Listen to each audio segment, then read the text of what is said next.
Welcome back then folks to, of course, day 2 of Special Projects Pack number 6.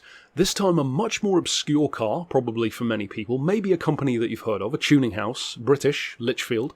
They are probably most known these days for stuff like their GTR tuning, but this is actually a throwback to Special Projects itself.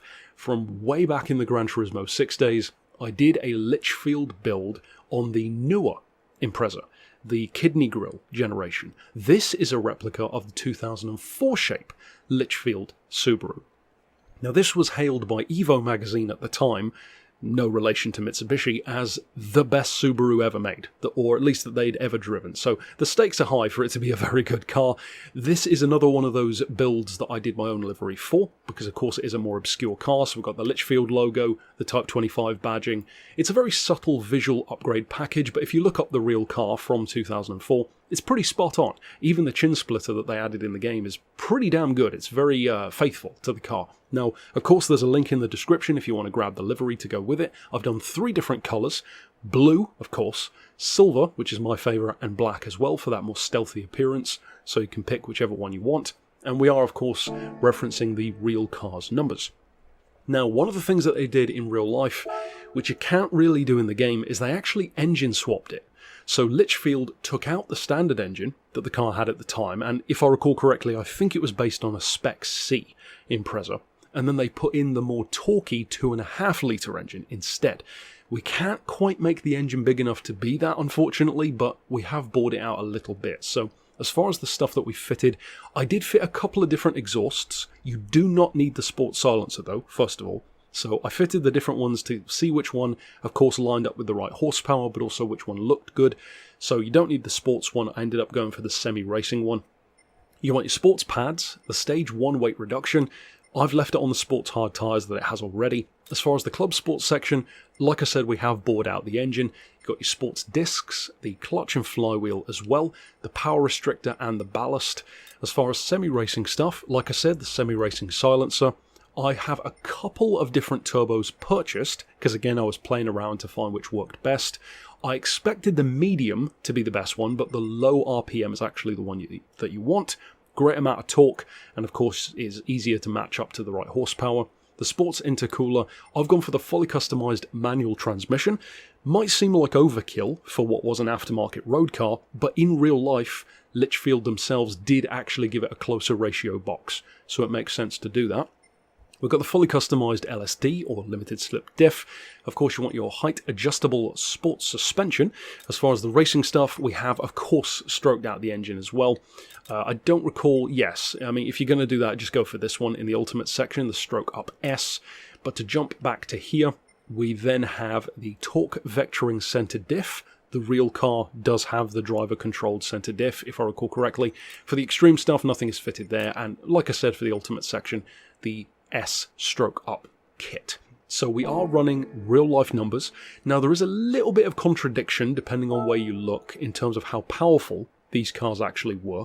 Some say 350 horses, some say 369 or 367 or 370, so I'm just giving it the benefit of the doubt and going for the higher end. Of course we've got a tremendous amount of torque as well, which was the whole point of that 2.5 litre engine swap in real life. And in terms of weight, I had to actually kind of retroactively use some opposite math, some reverse engineering to figure out how much the real car probably weighed.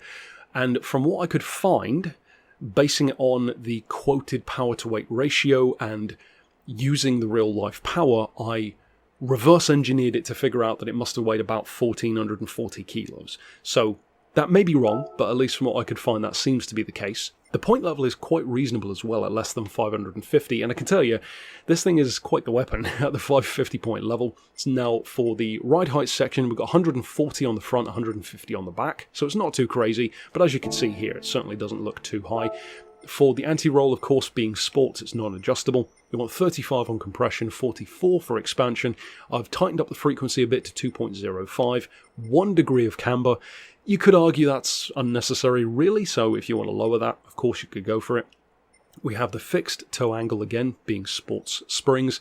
As far as the diff, Again, might not be to everyone's taste. It definitely is a bit on the heavier side, but give it a go, and then if you want to change stuff, you can. So I've got 10, as you can see, first of all, then 40 and 20 with a 50-50 split. And like I said, the real car has the driver control unit for the center split anyway, so you could change that while driving and it's accurate to the real thing. Of course, we don't have NOS. For the transmission, I put it on 250 kilometers an hour, which is like 155 miles an hour, which is about accurate to the real car. The power restrictor you want on 99%, so barely a change. 126 kilos of ballast to bring us up to that real weight of 1440. I've put that all the way to the back to improve the weight distribution a little bit more, or at least to bring it a bit closer to 50-50. I've got the front downforce on 20 from that chin splitter, and over here, of course, you can see the stuff that we have fitted, like the intercooler, the low RPM turbo, semi-race silencer, etc., etc. So it's a relatively simple build for a car which I think a lot more people should love, but it's just kind of obscure. So, of course, we'll jump out to the track now so I can show you what it can do in practice. I mean, this car is already extremely popular. So many players are loving having this car in the game. I'm actually surprised that it had even more love than I expected it to have, which is cool to see, and it is a very, very cool version of the car to turn it into. I feel like Subaru fans are probably familiar with the Litchfield, but I feel like this is probably one of the more obscure builds of the 10. Because a lot of people, when you watch the trailer, will probably have seen the Subaru and then looked at the title Litchfield Type 25 and be like, what the hell is that? But yeah, it's a super cool car, very, very high performance iteration of the Subaru. So of course, if you do decide to use it, I hope you have a ton of fun with it. Of course, grab whichever colour, or more than one colour, the blue, black or silver, that I've created down below in the description. And of course, stick around for the other 10 builds this week in Special Projects Pack 6. But until next time, I'll see you then, and for now, as always, thanks for watching.